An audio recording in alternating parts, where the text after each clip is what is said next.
Hi, friends and new friends. If you've been around the cryptocurrency industry for as long as I have, you'll see that it's subject to quite a bit of censorship. From our Bitcoin to YouTube, we're told what we can say and who we can say it to. So that's led to the proliferation of some decentralized services, such as the one that we're going to cover today. I talk with Jeff Kirdeikis, the CEO of Uptrend, in this episode. I'm Christopher Carruthers, also known as Tao of Satoshi, and you're watching Cash Alternative TV.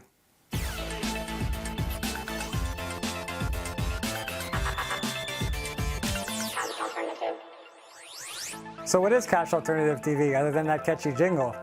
Well, it's a show about cryptocurrency with a focus on Dash, which aims to be a digital cash for the world, an alternative to cash. If that's something that you're interested in, you want to learn more about Dash, or just want to hang out with me some more, don't forget to subscribe and click the bell so you don't miss an episode. Now on to the topic of today's show. Well, Uptrend is an interesting site. I've joined it, and I've been posting there for a little while. I've been moving my ranks up. I'm at level 7 on Uptrend. It's a very interesting site. You can post your content and get new viewers. You can get credits for posting. You can get credits for commenting on other people's posts. So it's a good way to introduce people to cryptocurrency. So today I'm talking with the CEO of Uptrend, Jeff Kirdeikis, right now. Welcome to Cash Alternative TV. My name's Christopher Carruthers, also known as Tao of Satoshi. And with me today, I have the CEO of Uptrend. Is it Jeff Kirdeikis? Is that how you pronounce it? You're probably the closest pronunciation on the first go around of anyone that I've heard. So yeah, it's Kirdeikis. You got it. Kirdeikis, awesome. So welcome to the show, Jeff. Thanks a lot, Chris. Really happy to be here, man. Awesome. So for the viewers out there that might not know who you are, can you give us a brief introduction of who you are and how you came into cryptocurrency?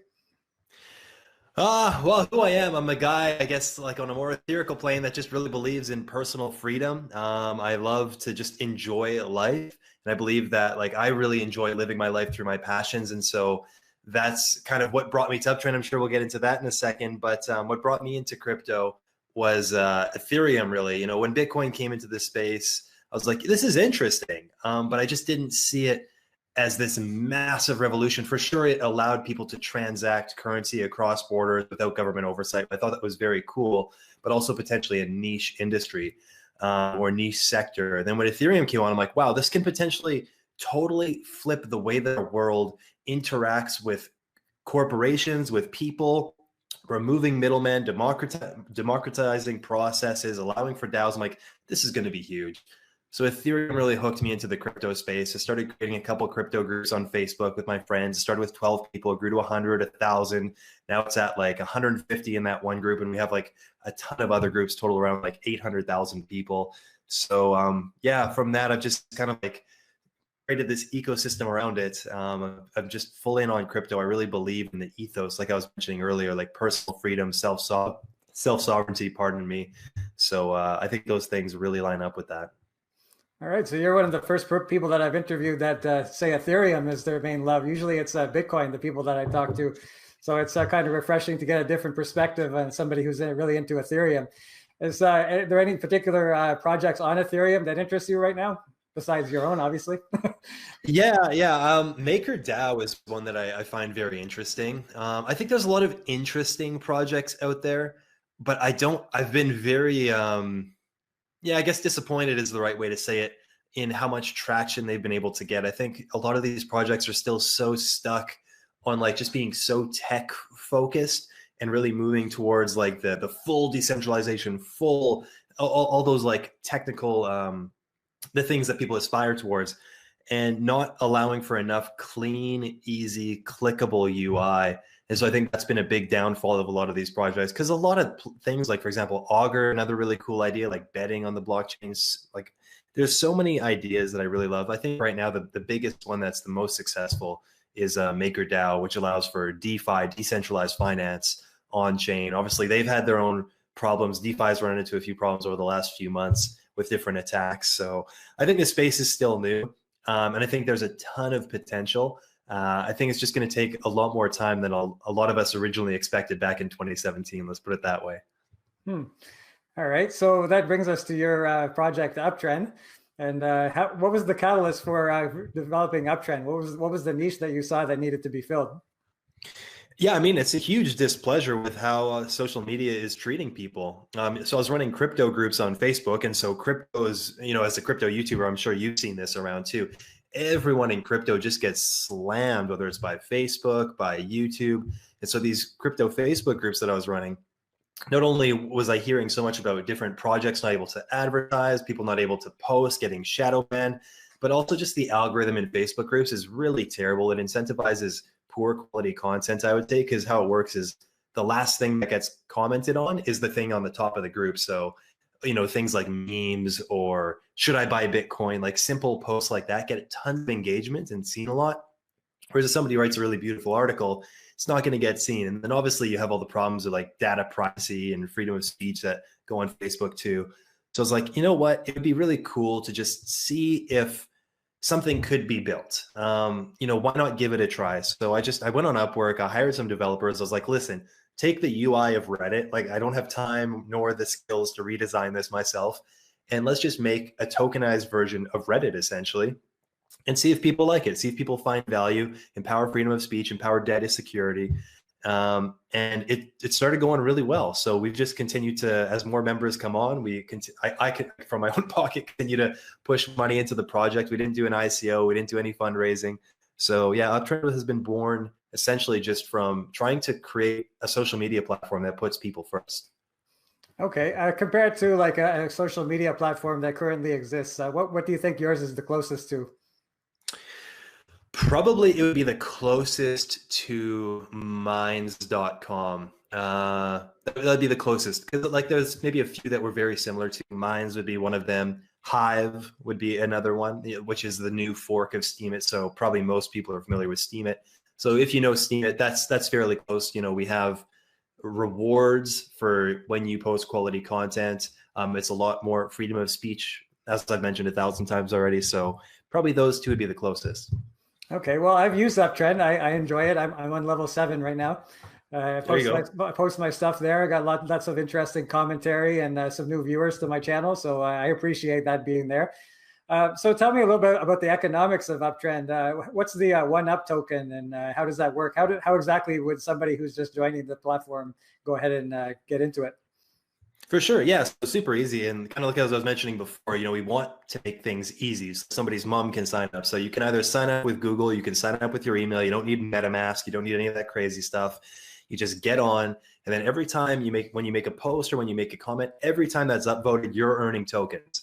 Bam, bam, bam, bam, bam. And so you can use those tokens then. You can do a few things with it. You can level up your account, which you've done to level 7. You can go pretty much infinite times level up. And the higher your level, the more you earn. So let's say at level 1, you earn 1 token per upvote. At level 21, you're going to earn 3 tokens per upvote. It just grows incrementally from there. You can also use those tokens to boost your posts, boost your content, get a little bit more visibility in the system. And then very soon we're going to be, well, not very soon, maybe in the next 3-4 months, we're going to be opening up a feature called Owning a Community, which I'm pretty excited for. And so this will allow people to do an open auction bid on communities. Say you could own the Bitcoin community, and then every time an upvote happens in that community, you're going to earn a fractional percentage of that upvote. So it's like passive income. And then let's say you start the Tao of Satoshi community, you grow it to 100,000 members, and you're like, oh, you know what? Maybe like this isn't for me anymore. You could then sell that community to somebody else. So this could go for gardening, could go for skydiving, whatever your community is, whatever your passion is. You can grow that niche, earn passive income, and then sell it for tokens. So tokens are kind of like the lifeblood of the ecosystem that run through the free market. Okay. Yeah, so sounds interesting. Like I said, I'm just kind of delving into these alternative cryptos and alternative sites. So yours is just one of them, but it's very well done. Whenever I use it, it's really good. I don't know if you have any opinions about other ones like Publish OX. There's another one out there that's an alternative one. I would say it's kind of like a competitor. So did you have any comments about that one? Or do you know about it, or? Oh, I definitely know about it. The founder, Dan Bainbridge, me and him lived less than a kilometer away in Bali for like the last 7 months. Now I'm in Canada. He's still in Bali, but we're awesome friends. We go to the spa all the time. We kind of like exchange tips and secrets, I guess you could say, on like how, different, it takes a lot to run these platforms. So we're helping each other out in a big way. we're definitely friendly rivals. And then Dan, if you're listening, we're about to pass you on the Alexa ranking, so watch out for that. Nice, nice. But I really love PublishOS. I think all of these different platforms have their own flavor. I think Dan's or PublishOS is more so a medium style flavor where there's a lot of people posting really good quality content, whereas there's not as much engagement in the comment section, which is very cool. I think there's a lot of room for all these different types of platforms. And I also like that PublishOS is blockchain agnostic, meaning that they don't have their own native token. They're just essentially, they're either giving DAI, they're giving a basic attention token, whatever it may be. So they got a really good setup there. And yeah, I wish them the best. I really like Dan. I was just chatting with him like less than 12 hours ago. All right. So how many users does your platform have right now, approximately? We just broke through 100,000 yesterday, actually. Oh, nice. So you heard it here on CATV, guys, 100,000 on Uptrend. That's nice. So let's talk a little bit about like the general cryptocurrency. I don't know how you'd say like the state of the general cryptocurrency. How do you think it is right now, the health of it, and where do you see it going in the future? You know, I believe a lot of people really were banking that cryptocurrency was going to be a store of value when the economy crashed. I know I certainly was. However, I feel like it's been running fairly in line with the state of the economy. When the S&P 500 crashes, crypto crashes generally. For sure, there's a few moments in time where this isn't the case. You know, when you're looking at like when the US attacked Iraq, the Bitcoin went up. When Iraq retaliated, Bitcoin went up another 10%. So there's been instances in time for sure where it hasn't been correlated, but in recent major macro movements, it's very correlated from what I see. So it's kind of like a big preamble. So what I see now is, you know, the world is starting to open back up. And I think it all depends on how that goes, to be honest, and the outlook of Bitcoin, because I don't see Bitcoin as an uncorrelated asset so much anymore.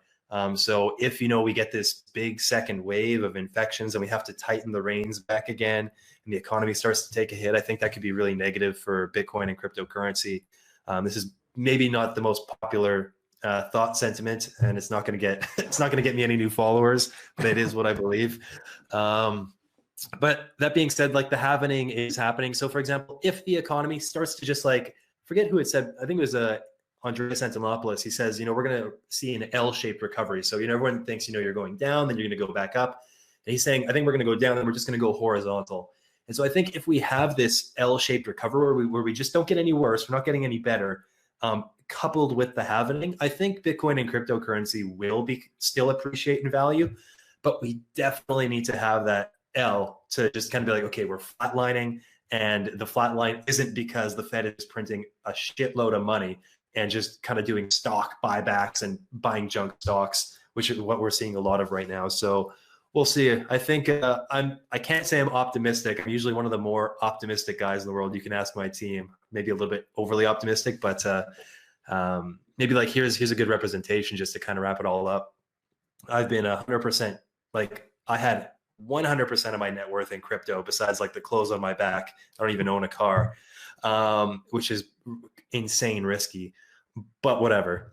Then recently, I'm now 0% crypto. I'm just holding all in fiat right now because I just don't know what's going to happen. And I feel like the potential downside is quite stark. The potential upside is good as well, but yeah, I have made that switch recently. Interesting. So, well, I mean, it's good. You know, I know you're not going to be staying away from crypto forever, but you're just deciding to go to more like a safe haven right now. That's cool. Yeah. But what do you fall in the scale of utility versus store of value? You got the Bitcoin maximalists that say that crypto should be just a store of value. Bitcoin should be a store of value. That's where the money is. And then you got on the other side, Roger Ver says it's going to be like utility only, like what you can do with it. That's the best. That's going to give it value. Where do you fall on that scale? Yeah, well, first, I think that there's validity to what everybody says, because for everyone, there's a different utility for these cryptocurrencies, because you can't argue and say that Bitcoin is a peer-to-peer cash system. It's not. It can be a transfer of value, sure, but 7 transactions per second isn't going to cut it. Lightning Network isn't even close to there. So it's not a peer-to-peer cash system. So there are alternatives Bitcoin Cash, people hate it or love it. You can also say, maybe Nano would be a really good example of this, instant feeless transactions. Digibyte's another really good one. So there's all these different projects that have like different places on the spectrum from centralized to decentralized, because obviously the faster you get, the more transactions you can put through, potentially the less secure you're going to be, the less decentralized you're going to be. So I think everyone just has different morals and values on where they place themselves on that spectrum. And for me, I think that rather than being like, I'm on this side or on that side, I really see the validity in the entire spectrum. Even, some projects, you could say like, Tron, for example, we're like, or XRP, we're like hyper centralized. And I'm like, for sure. But some people value that. It's not something that I'm personally going to invest in, but I think there's a lot of validity there because, if people want fast transactions, if people want to be in with the banks, which I think that's a whole can of worms to unpack with XRP, it's there for people. So kind of my thoughts are, I'm happy that cryptocurrency allows people the options to choose what they want, because we don't get that with fiat currency or traditional systems like Facebook or MySpace. Absolutely. So yeah, it can be used purely as a monetary store of value or a monetary medium of exchange, or it can be used for utilities such as what you're using it for, Right. Like Ethereum uses gas tokens to run its stuff on its network, and you use OneUp to do stuff on your network. Or you could just have pure stores or pure units of exchange like BCH or Dash or something like that that just want to be monetary, stores of value and medium of exchanges. So you have a variety of everything in cryptocurrency, that's for sure. Mm-hmm. So I have you, Jeff Kirdeikis from Uptrend, the CEO of Uptrend. Did you have anything else you wanted to say before we wrap things up? I think I'm good. I hope everyone can just whoever's listening, get outside. Maybe that's the best thing I can say. Not get outside like breathe on somebody, but get outside, get in the fresh air. I know in this quarantine time it's been potentially tough on myself and a lot of people, but the outdoors is just a beautiful place to reset. So last thing I want to say is just get outside, head for a walk. Absolutely. Don't let this virus thing get you down. Right on. Agreed. All right. So I wish you all the best with Uptrend, and I'm going to continue using it. And I encourage anybody who's watching this to give it a shot. It's a pretty cool website. So all the best to you in the next little while and in the near future. Cheers. See you, Chris. Bye. Bye. Well, that was my interview with Jeff Kirdeikis, the CEO of Uptrend. I hope you enjoyed it. That's it for us today. Don't forget to like this video, subscribe, and click the bell if you want to see more from me and Cash Alternative TV episodes. Until next time, remember, Dash is a better money for a better future, and that future is getting closer every day. Bye for now.